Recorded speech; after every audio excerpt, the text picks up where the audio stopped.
Here is a number that should bother you.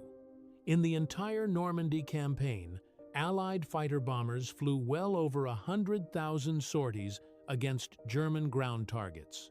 Pilots came back and filed claims, tanks burning, columns obliterated, panzers shredded. The reported kill counts were staggering. At one 3-day battle alone, air crews claimed they had destroyed more than 250 German tanks from the air. The problem is, the Germans only had 177 tanks in that battle to begin with. When British Operational Research Section teams walked the ground afterward, the same ground those pilots had just reported turning into a junkyard, they counted the actual wrecks, checked the exit holes, traced the ballistic paths. When they were done, they sat down and wrote their findings. Of all those claimed air kills over those 3 days, exactly 9 tanks had actually been destroyed by aircraft. 9 out of a claimed 250. That gap between what the pilots believed and what actually happened is the heart of this story. Because here is what the data also shows. German armor losses in Normandy were catastrophic. 2 full panzer armies were effectively annihilated between June and August 1944. Experienced tank commanders who had survived 3 years on the Eastern Front were killed or captured or reduced to commanding a handful of battered machines and a few hundred half-starved men. The Tiger battalions that had rolled into Normandy as the most feared armored force in the world came out the other side with almost nothing. Air power did that, but not the way anyone claimed at the time. The Thunderbolts and Typhoons weren't winning by punching through German armor. They were winning by making German armor, including the Tiger, functionally irrelevant. They paralyzed supply lines. They killed generals. They made daylight movement a death sentence. They turned the bocage country of Normandy into a place where the safest thing a Tiger crew could do was find a barn, drive their 5-7-ton machine inside, and wait for dark. Some crews did exactly that. Their comrades laughed. By August 1944, nobody was laughing anymore. Germany's Tiger I tank was, in mid, 1944, the finest production tank in the world by any metric that mattered to the men who had to kill it. Its main armament, the 88mm KWK-36 gun, could penetrate the armor of any Allied tank in service at ranges exceeding 2,000 meters, which is 1.25 miles. A Sherman crew had to close to roughly 400 meters to have a realistic chance of a kill shot against the Tiger's front plate, and even then, the angle had to be right. The Tiger's frontal armor was 100 millimeters of rolled homogeneous steel. Its sides were 80 millimeters. Its rear was 82 millimeters. The hull roof, the surface that a diving aircraft would actually hit, was 25 millimeters, thin by Tiger standards. The turret roof on tanks produced after March 1944 was 40 millimeters. Those numbers matter, and we will come back to them. 3 Tiger-equipped units deployed to Normandy. The most famous was Schwer SS Panzerabteilung 101, the unit of Michael Wittmann, whose June 13 rampage at Villers-Bocage destroyed more than a dozen British vehicles in a single morning. The unit had 45 Tiger Is on the 1st of June 1944, with 37 of them operational.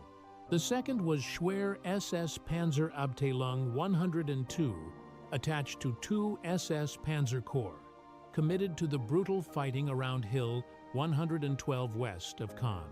The third was Schwer Panzerabteilung 503, a Wehrmacht unit attached to 21st Panzer Division, whose first company would become the first in history to take Tiger II King Tiger tanks into combat on the 11th of July, 1944.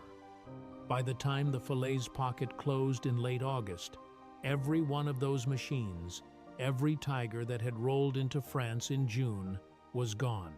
Of the roughly 120 to 130 Tigers committed to Normandy, Barely a handful survived the campaign in any form. How many of those Tigers were destroyed by Allied fighter bombers? 6 Tiger I tanks in the entire Normandy campaign were confirmed destroyed by fighter bomber weapons. 7 were lost to heavy bomber carpet bombing, the 2,000 aircraft raids of Operations Overlord and Goodwood, which had more in common with artillery bombardment than with tactical air attack. The remaining losses were to ground combat, mechanical failure, or deliberate destruction by retreating crews who blew up their own tanks rather than let them fall into Allied hands. To understand why, to understand how the P-47 Thunderbolt could contribute to the destruction of an entire German armored force while only directly killing 6 of their most powerful tanks, you have to go back to the beginning. You have to understand what those 5-7-ton machines needed to function, and what happened to all of it before the guns even fired.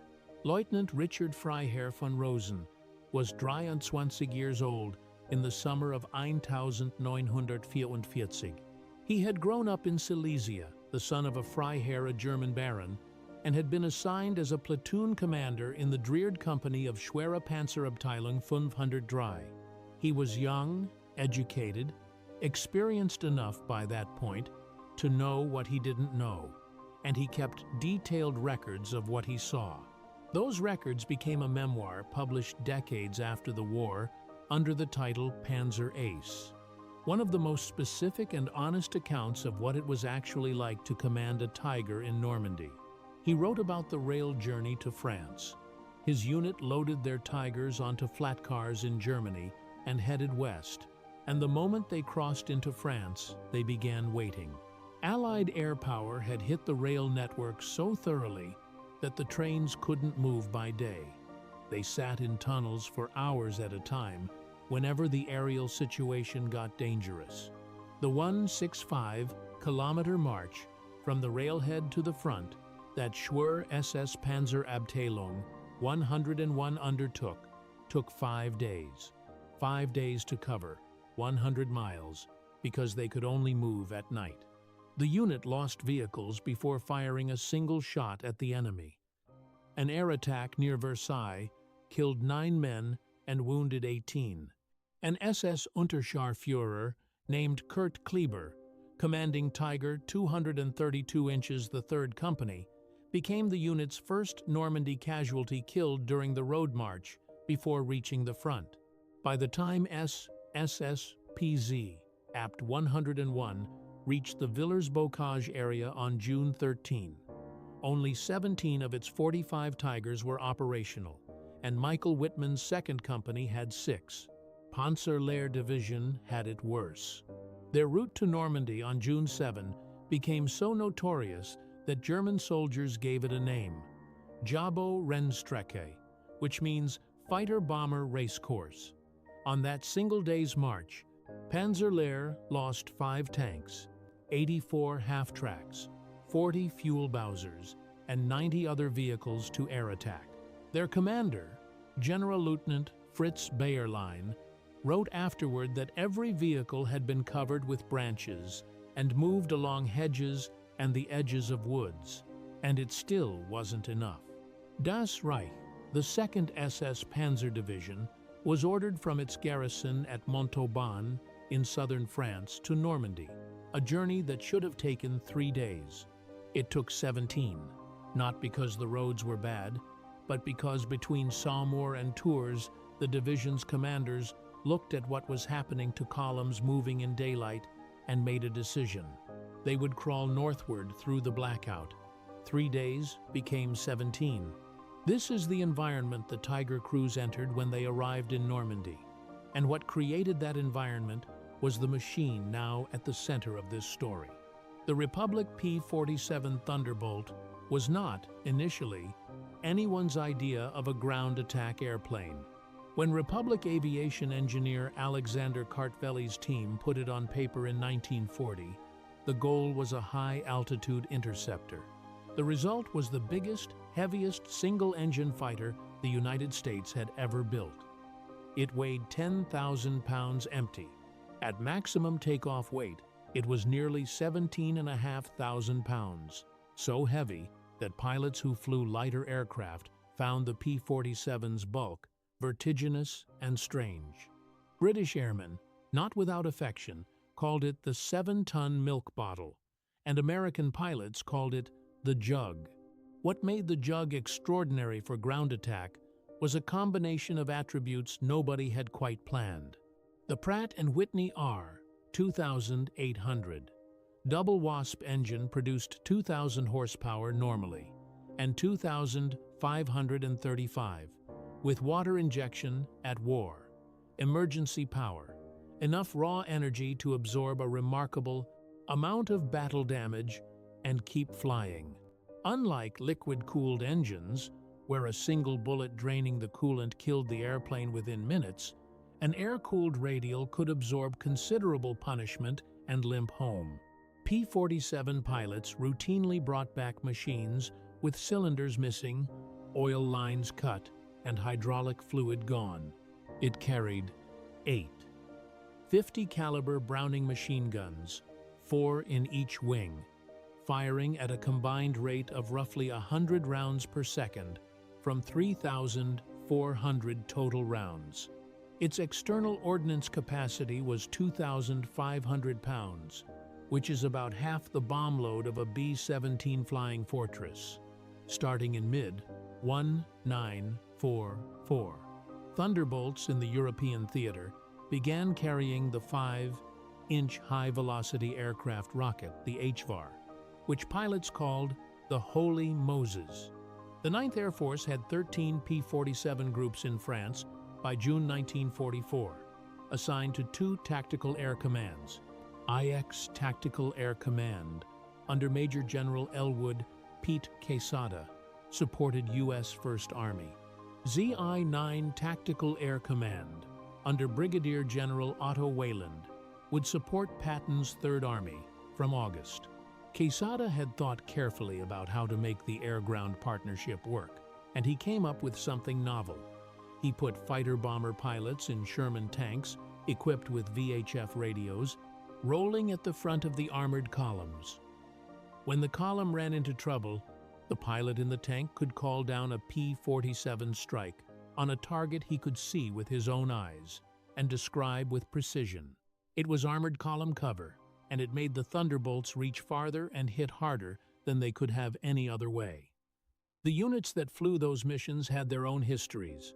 The 365th Fighter Group called themselves the Hell Hawks and flew 185 combat missions in 1944, including operations that destroyed documented scores of German vehicles. The 405th Fighter Group, commanded by Colonel Robert Deleshaw, would execute what may have been the single most devastating P-47 ground attack mission of the entire war. The 406th Fighter Group's rocket-armed Thunderbolts flew the missions over Mortain that became the most scrutinized air-ground attack in military history. And those missions were where the real story gets complicated. Here is what a .50 caliber API round, the armor-piercing incendiary round that American fighters carried, could actually do to a Tiger I. Against face-hardened armor at 100 yards, it penetrated approximately 22 millimeters. Against rolled homogeneous armor, the softer type used on tank hull roofs, it could reach about 25 millimeters at 200 meters. The Tiger's hull roof was 25 millimeters. The late-model turret roof was 40 millimeters. So, in theory, under ideal conditions, flat angle, very close range, perfect shot placement. A .50 caliber round fired from a P-47 might just barely penetrate the hull roof of a Tiger. In practice, a diving aircraft attacking at 300 to 400 miles per hour hits the target at an oblique angle that dramatically increases the effective thickness of any armor plate. A 2.5 millimeter plate hit at 30 degrees of obliquity stops the same round as a 5.0 millimeter plate hit head-on. The physics made .50 caliber fire against Tiger-class armor, essentially a theoretical proposition. What it could do was kill exposed crew members, shred engine cooling systems, destroy external fuel cans, cut track links, and hit soft-skinned support vehicles, but it would not kill the tank. What about the Holy Moses rockets? The 5-inch HVAR carried a Mark IV general-purpose warhead containing 7.6 pounds of TNT. That warhead relied on blast, not shaped charge penetration. The shaped charge anti-tank warhead for the HVAR was developed after the war. The rockets that P-47 pilots were firing at German armor in 1944 were designed to destroy buildings, ships, and submarines, not to punch through 100-millimeter face-hardened plate. A direct hit from an HVAR could kill a tank, the blast concussion could jam the turret, rupture welds, kill or stun the crew, or detonate ammunition. But getting a direct hit was a different problem entirely. In the autumn of 1944, the British No. 2 Operational Research Section conducted a controlled experiment. They took a stationary Panther tank, painted it to be clearly visible, placed it on flat open ground, and let 4 Typhoon pilots, the RAF equivalent of the P-47, equally capable in the ground attack role, fire all 64 of their rockets at it. 64 rockets, 4 aircraft, a stationary target in clear conditions. 3 rockets hit, which worked out to a 4 to 5% hit rate under ideal conditions. The ORS calculated that under actual combat conditions, maneuvering aircraft, moving targets, smoke, dust, anti-aircraft fire, stress achieving a 50% probability of hitting a single Panther-sized vehicle required 140 rockets, which was 18 full aircraft sorties per tank. But pilots were claiming hundreds of kills. Every debriefing produced new kill tallies, and the numbers climbed. On the 7th of August, 1944, at Mortain in Normandy, Hitler ordered what he believed would be a decisive counterattack toward the port of Avranches. If the panzers could reach the sea and cut Patton's supply lines, the breakout from Normandy could be sealed. XLVIC Panzer Corps committed 177 tanks and assault guns to the attack, 70 Panthers, 75 Panzer IVs, and 32 self-propelled guns, drawn from 4 divisions including 1st SS, 2nd SS Das Reich, 2nd Panzer, and 116th Panzer. The attack began in morning fog that initially grounded the Jabos. By noon, the fog burned off. The 406th Fighter Group's rocket-armed Thunderbolts hit the stalled columns. RAF Typhoons joined them. By the end of August 7, combined air claims reached numbers that, on paper, should have annihilated the German force completely. And over the 3-day battle, Allied air crews filed claims totaling more than 252 tanks destroyed. Again, there were only 177 tanks in the battle.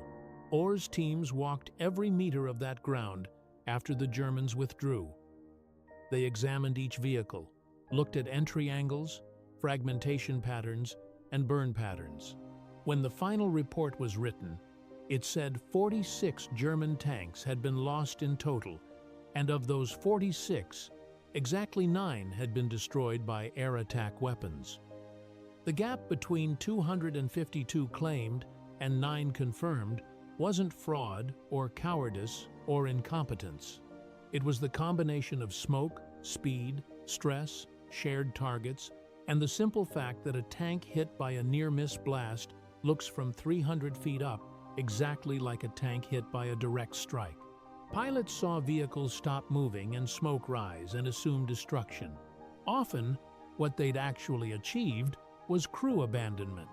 The men inside heard explosions, close enough that they bailed out and ran, leaving behind a perfectly functional machine. At Operation Goodwood 3 weeks earlier, the joint tally of claimed armor kills by Typhoon and Thunderbolt crews reached nearly 400. ORS examined 301 of the 456 heavily armored vehicles found in the battle area, and 10 had been hit by aircraft rockets. At the Falaise pocket, the greatest destruction of a German army group in the West, Oars found 5,644 wrecked and abandoned vehicles, including 358 tanks. 11 armored vehicles had been confirmed destroyed by aircraft. 11. The question is obvious. If air attack couldn't reliably kill German tanks, how did those tank armies disintegrate? The answer is where the real lesson lives, and to understand it, you need to meet Fritz Bayerlein at a point when he had almost nothing left. General Lieutenant Fritz Bayerlein was 45 years old in July 1944, a decorated veteran of North Africa, Rommel's former chief of staff, a man who had been at the front in some form since 1939.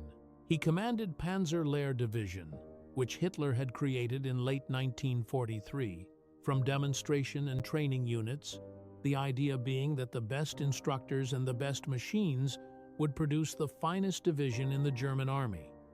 On paper, it was unmatched.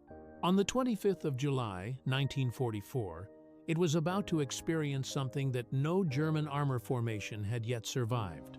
Operation Cobra began at 9:38 that morning, with 1,503 heavy bombers releasing over 3,300 tons of ordnance, including 60,000 incendiaries, onto a target box along the Saint-Lô-Perriers road, roughly 3 kilometers wide and 2 deep.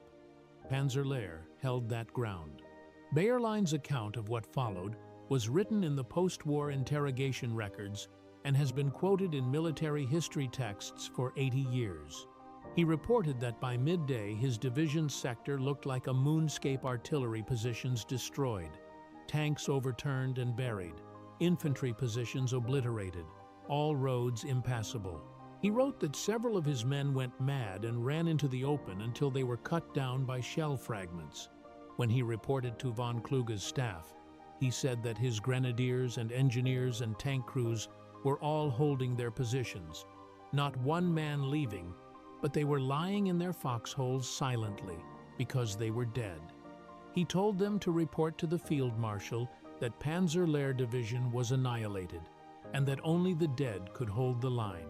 From 191 operational tanks and assault guns on June 6, Panzer Lehr exited Normandy with fewer than 20. But here is what the ORS data and Bayerlein's own account reveal when you put them together. The bombers at Cobra were not primarily killing machines by direct effect. They were destroying something more fundamental: Panzer Lehr's ability to function as a division. They destroyed its command infrastructure, its communications, its road network, its fuel bowsers, its ammunition trucks, its recovery vehicles, the engineers who fixed broken tracks, the mechanics who adjusted the Tiger's famously temperamental final drive, the supply columns that kept 5-7-ton vehicles running at all. This was the mechanism that air power used to annihilate German armor, not direct penetration, but systemic strangulation. The Tiger I had a notoriously short maintenance cycle. Its Maybach HL 230 engine required attention every 1,000 kilometers, and the gearbox and final drive were failure-prone under the machine's enormous weight. In combat conditions, breakdowns were frequent. A Tiger that threw a track or seized a final drive needed a recovery vehicle, a trained mechanic, and spare parts. The moment those things stopped arriving because Allied aircraft had destroyed the trucks carrying them, or because the roads were cratered or defended, the tank became a static pillbox that its crew would eventually abandon. The numbers bear this out. In the Falaise pocket, roughly 80% of the 358 tanks and assault guns found had not been destroyed by enemy weapons at all. They had been abandoned or deliberately destroyed by their own retreating crews, men who blew up their own machines because fuel had run out, or a mechanical fault couldn't be repaired, or the route to safety was so thoroughly covered by Allied air that there was no point in trying to move. Richard von Rosen's memoir captures what this felt like from inside the tank. He described a campaign fought largely in darkness, his unit moving only at night, concealing vehicles under trees and inside buildings during the day, waiting for clouds that might slow down the Jabos. He wrote about air attacks on his unit's supply columns. He wrote about watching fuel arrive late or not arrive at all. And he wrote about the fear, not the frontline fear of enemy tanks, which tank commanders understood and had trained for, but the different, formless fear of something you couldn't fight back against, something that was overhead, always overhead, in a blue sky that offered no cover and no quarter. The Tiger crews who parked under haystacks and inside barns were not being cowards. They were being rational. Period photographs show Tiger I tanks heavily camouflaged with hay and straw alongside farm buildings in Normandy. The camouflage applied by the crews themselves, painstakingly, because movement in daylight had become incompatible with survival.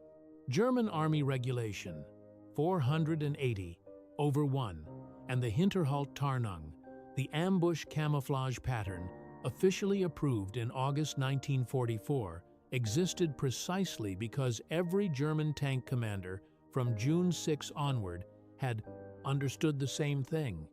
The sky belonged to the enemy. The German soldiers coined their own vocabulary for this reality. Jabo Tod meant death by fighter-bomber.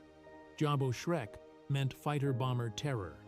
Stephen Ambrose, researching citizen soldiers 50 years after the war, found that German veterans still reflexively glanced upward when they remembered the Jabos, still had what he described as awe in their voices. A German POW captured in the summer of 1944 described the imbalance directly. "Yeah, I saw the Luftwaffe, 7 of them, 7,000 Jabos." The Luftwaffe over Normandy was effectively absent. The German Air Force flew roughly 319 sorties on D-Day, June 6, against an Allied total of 14,674. By high summer, the ratio had become so lopsided that it stopped being meaningful as a tactical number. When Field Marshal Erwin Rommel wrote his assessment of the Normandy situation, he wrote it in terms of air power, rather than tanks or infantry. He said that anyone who had to fight against an enemy in complete command of the air fought like a savage against modern European troops. And then, in a June 10 report to Berlin, he said the enemy had complete command of the air over the battlefield up to 100 kilometers behind the front and cut off by day almost all traffic on roads or open country. That was written barely 4 days after the landings. Pete Quesada, commanding IX Tactical Air Command, had grasped something that most air commanders of the period hadn't.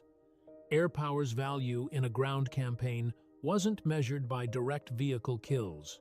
It was measured by what it did to the enemy's ability to fight as an organization. Quesada's pilots weren't just assigned to loiter over tank columns, waiting for something to steer toward. They were targeting fuel depots, ammunition dumps, rail yards, bridges, and the roads and rivers that connected all of those things to the tanks at the front. The point wasn't to destroy each Tiger individually. The point was to ensure that the Tiger, wherever it was, couldn't stay fueled, armed, or repaired. His armored column cover concept was the offensive half of this equation. The defensive half was interdiction, running around the clock. Every major bridge over the Seine, south of Paris, was cut by August 1944. German supply trains couldn't reach the front because every rail junction of consequence had been bombed, often repeatedly. The Wehrmacht's already strained logistics system, which still used 2.8 million horses for transport in 1944, was fractured at every seam. The result was visible in the kill record of actual tank commanders.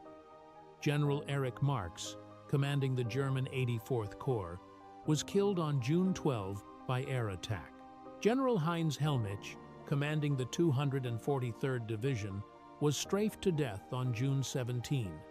General Rudolf Stegmann, commanding the 77th Division, was killed the following day the same way.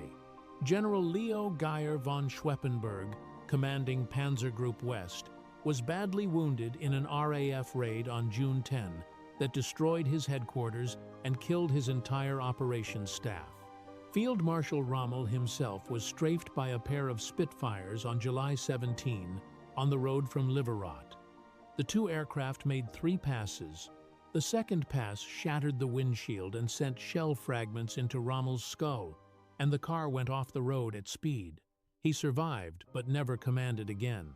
When German generals started dying faster than they could be replaced, the organizational coherence that allowed 5 7-ton tanks to function as a coordinated force began to disintegrate.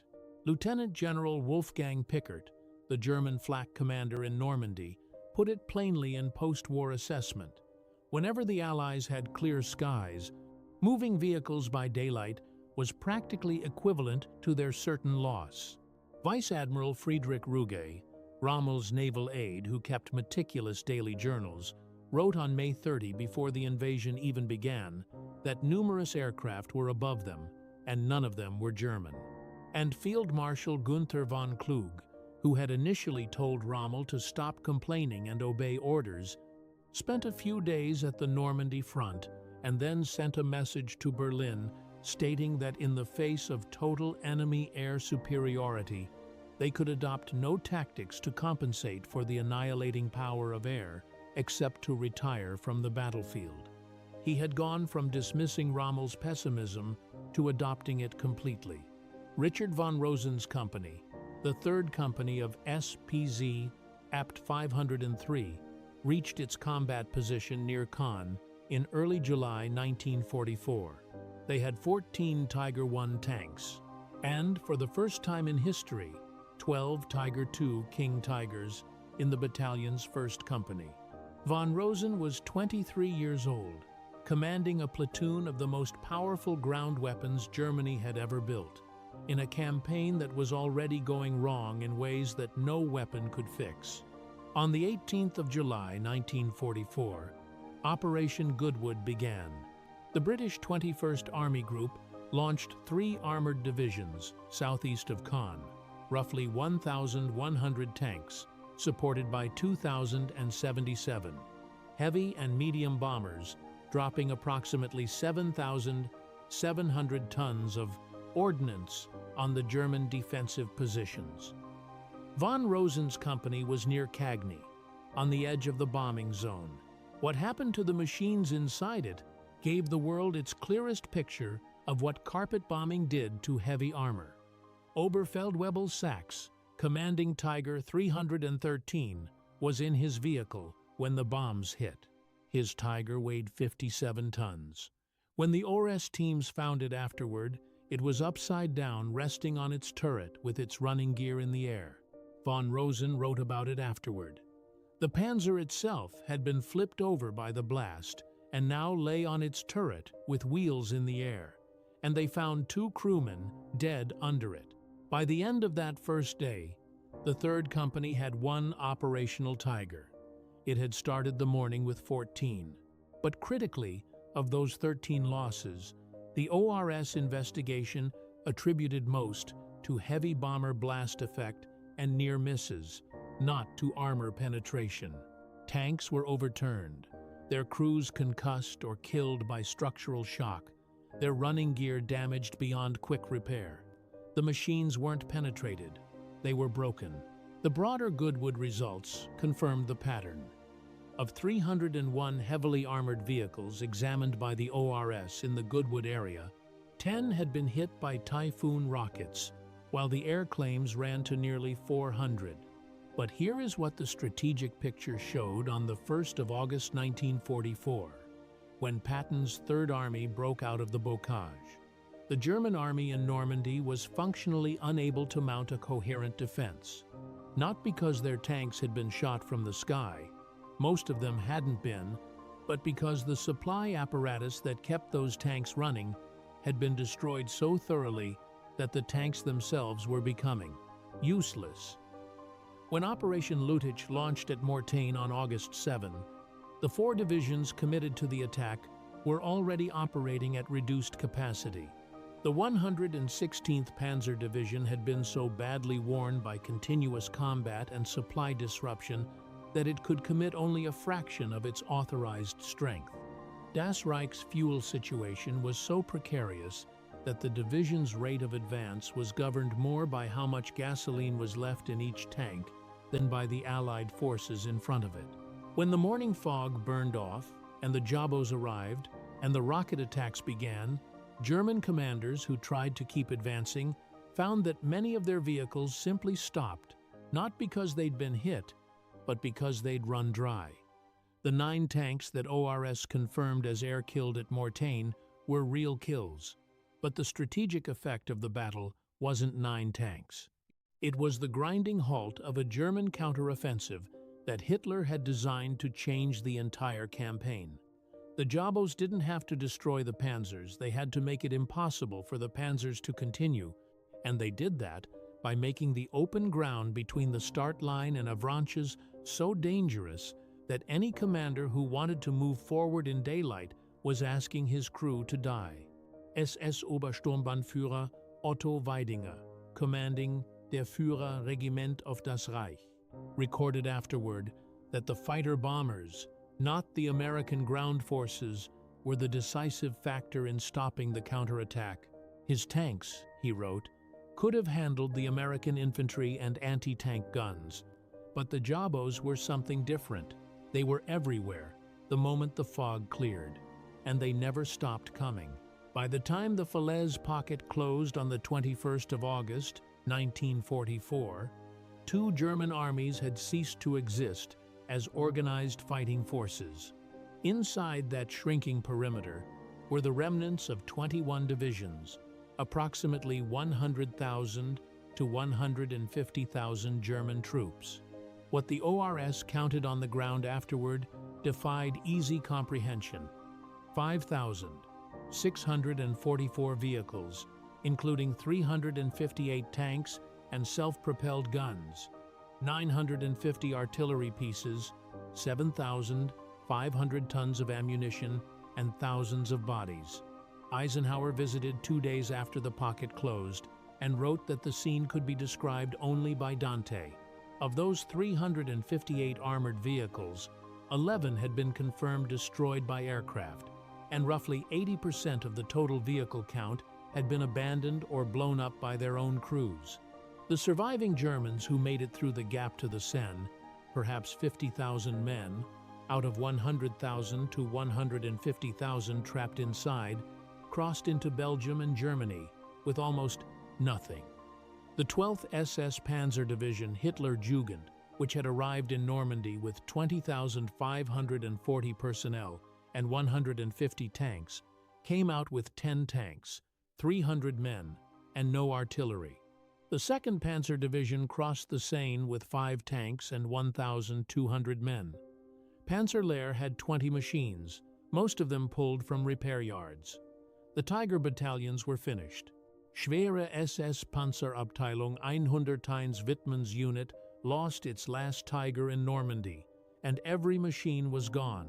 The battalion that had been regarded as one of the most dangerous armored forces in the world in June was, in August, a collection of surviving crews waiting for new tanks that wouldn't arrive in time. Schwere SS Panzerabteilung 102 escaped with 1 Tiger. The famous Vimoutiers Tiger turret number 231, which still sits in a field in Normandy, is believed to be that unit's last machine, abandoned with mechanical faults on the road out. Of the world's most feared tank force, nothing remained except the Tigers hidden far enough back to survive the pocket, and the lesson written in ORS reports and post-war testimonies of how it had actually happened. Michael Wittmann didn't make it. He died on the 8th of August, 1944, near Sintho, during the opening of Operation Totalize. The night before, His remaining Tigers had been positioned and camouflaged behind a tree-lined hedgerow southeast of the town. The concealment was careful. Every crew had learned, by that point, what happened to machines caught in the open during daylight. SS Oberfuhrer Kurt Meyer, observing from a barn nearby that morning, recognized that a scheduled heavy bomber strike would destroy the concealed positions, forcing an immediate counterattack before the bombs arrived. The camouflage was torn away on orders. The Tigers moved. Whitman's vehicle, Tiger 007, was hit shortly afterward.